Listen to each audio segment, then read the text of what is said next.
Welcome back to another episode of Rock Boys Football. Mike Elko, Texas A&M on the road, playing LSU at night.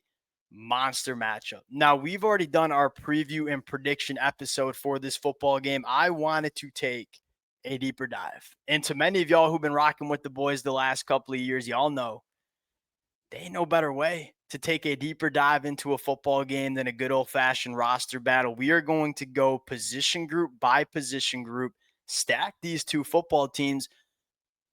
It's going to allow us to do two different things. Number one, who's just purely got the more talented roster, but more importantly, where are the talent advantages for both of these football teams? When you look at some of the best teams in the SEC, it often comes down to matchups. What are the matchups that favor Texas A&M? What are the matchups that favor LSU? That's what I want to get into, and I'll say this right off the bat. Like this roster battle that we're about to do for the next 15 minutes in the back half of October looks a hell of a lot different than it looked in August, right? Starts at the quarterback position, right?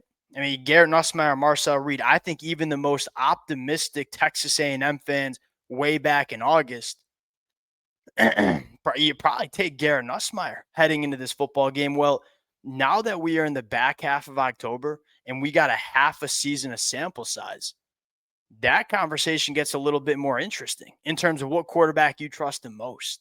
I would say that the conversation has changed for a lot of different position groups on the football field.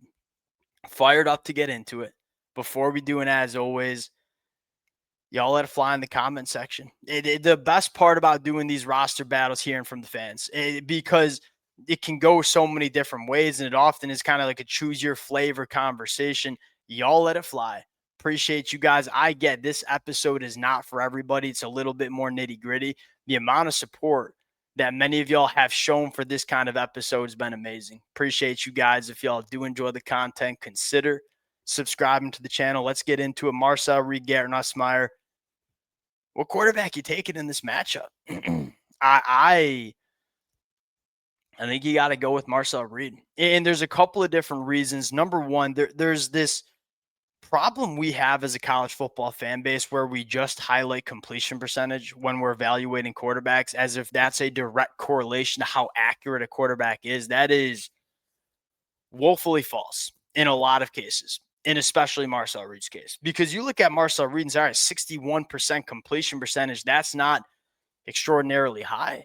I think Mike Elko probably wants it a little bit higher. I think the Texas A&M fans might want it a little bit higher. Now, why is that the case? Marcel Reed pushes the ball down the field. I mean, he has an average depth of target that is over 10 yards down the field.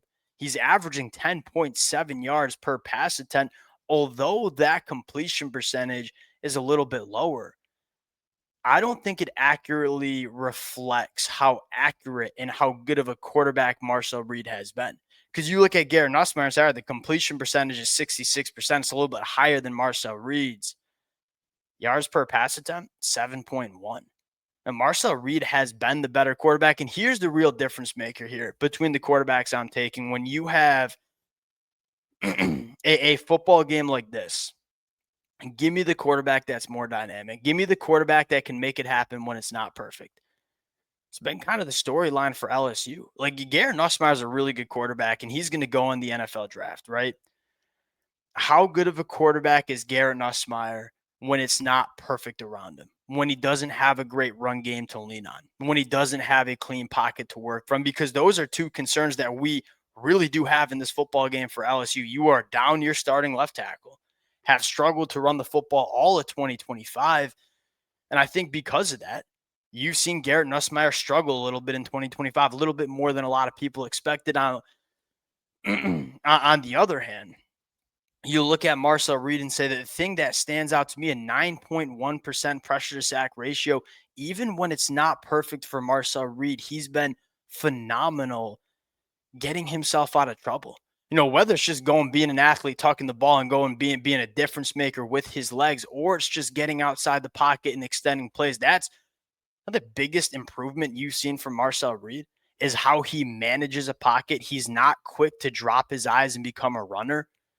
You've seen Marcel Reed take massive strides in the offseason, and you continue to see Marcel Reed take strides in 2025. That might be the last conversation to have, is what quarterback is getting better as 2025 goes on. That answer is obviously Marcel Reed. I think you take Marcel Reed in this matchup here.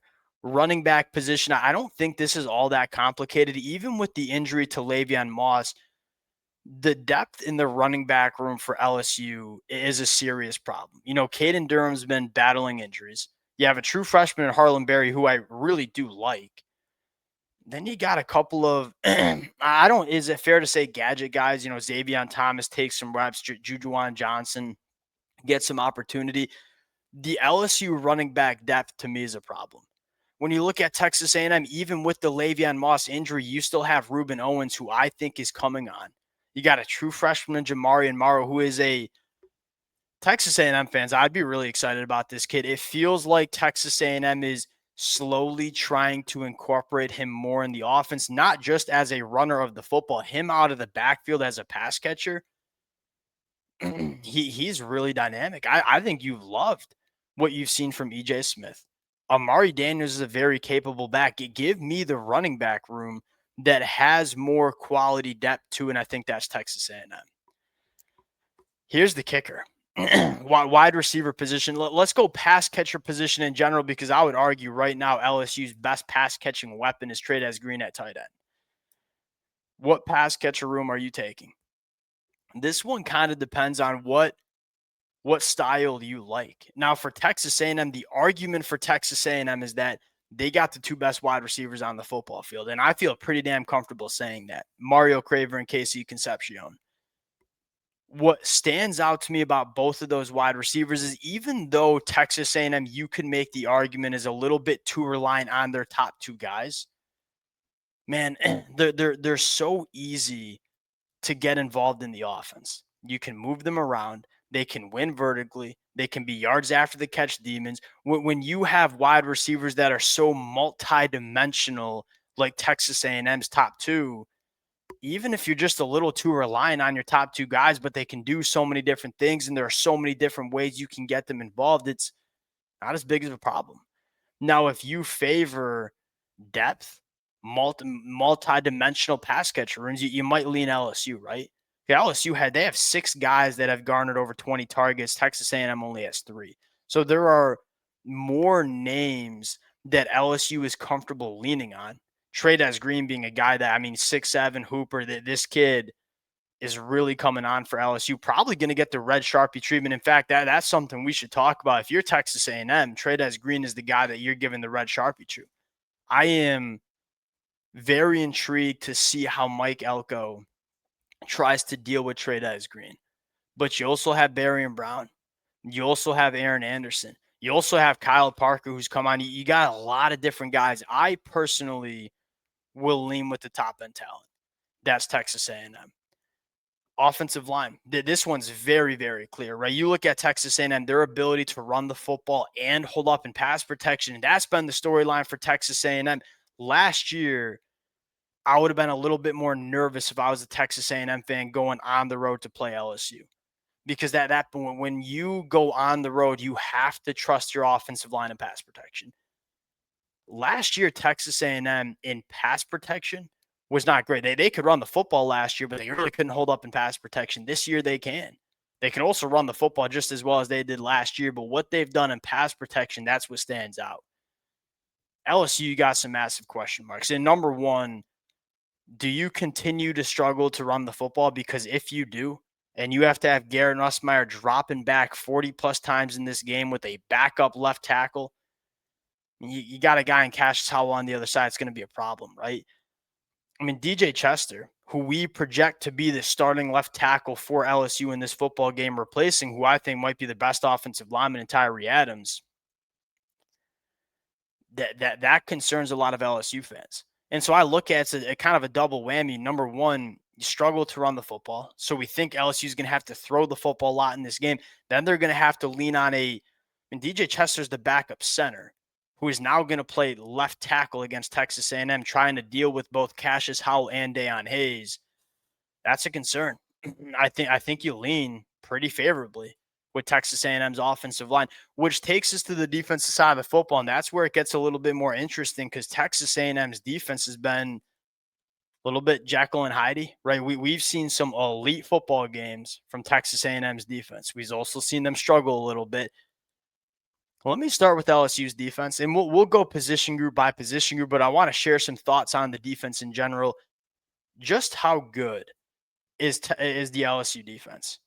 Was there a little bit of an overreaction to the LSU defense early on in the year when they played Clemson, when they played Florida, two teams that we thought were really good, maybe aren't all that good because when they've played some offenses that can move the football, a team like Ole Miss had 390 yards.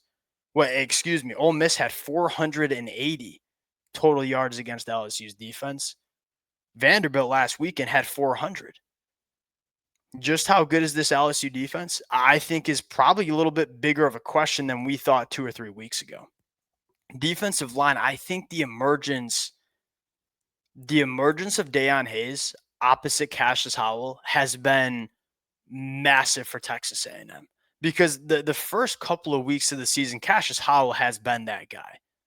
They don't really have an answer on the other side. So you saw teams take away Cassius Howell by chipping him, using running backs, giving some double teams. The guy on the other side didn't really emerge yet. Well, Deion Hayes is not being that guy. When you have a difference maker like Cassius Howell, and then you have a complementary piece on the other side, you become really dangerous. And for that reason, I'm going to go with Texas A&M's defensive line. I really do like LSU's defensive line. The return of Bernard Gooden has the opportunity to be big, but I think I'm going to lean, and I'm going to lean Texas A&M. They have that first round NFL draft pick, and they have that complementary piece with Dan Hayes. I like LSU's defensive line. I think it's a very, very solid unit. I don't look at that unit and say, yeah, that's a guy that's going top 20 in the NFL draft. I think Texas A&M has that guy with Cassius Howell. Linebacker position. Kind of depends on what version of linebackers you get from Texas A&M. I think the answer is LSU. Hopefully you get Whit Weeks back. Wes Weeks, Harold Perkins. I think he's a young linebacker that's coming on. A little bit more consistency with LSU's linebackers in comparison to Texas A&M. Now, I'll say this. We have seen Torian York play like one of the best linebackers in the country. There are also some games where these linebackers really struggle to fit the run. My biggest issue is with Garrett Nussmeier not having that dynamic ability to keep the football like Kalen Green did last week. Can these linebackers fit the run a little bit better? I think Texas A&M's linebackers are good. They just haven't been as consistent as you would probably like. So for that reason, you go LSU. Then in the secondary, you probably got to lean LSU because, just like I said, Cassius Howell is that guy on the defensive line. LSU, I mean, they have that guy in the back end in Mansour Lane. He's a guy that erases one half of the football field. And I'm interested to see how Texas A&M tries to avoid throwing at Mansour Lane. And can LSU use Mansour Lane to take away a guy like Mario, take away a guy like KC? That's what I do like about Mario and Casey in that matchup. You can put them in the slot. Both of them can operate very, very effectively as slot wide receivers, so you can avoid lining up your best wide receiver on one of the best defensive backs in the country in Mansour Lane. PJ Woodland's been good. I think Ashton Stamps just hit the transfer portal prior to recording this, so I got to take him off the depth chart. DJ Pickett as a freshman has been really good too. I like Texas A&M secondary. Just think LSU's probably a little bit better. Now, I think Blake Baker has done a phenomenal job with the secondary as well. We'll close it out there. I do favor Texas A&M in a lot of these position battles, especially at the top. Now, the equalizer here is how's Texas A&M going to handle the environment? This is a desperate LSU team is probably the best way to put it. Brian Kelly, this was, my opinion, playoff or bust for Brian Kelly. If he did not make the playoffs, that seat was going to get very hot. If they lose this football game, you probably ain't going to the playoffs. So you're getting a desperate LSU team. You're getting a really hot Texas A&M team. Who's going to come out on top? We'll find out Saturday night. Appreciate you guys rocking with it. Let it fly in the comment section. If y'all do enjoy the content, consider subscribing to the channel. We'll talk to y'all later. Peace.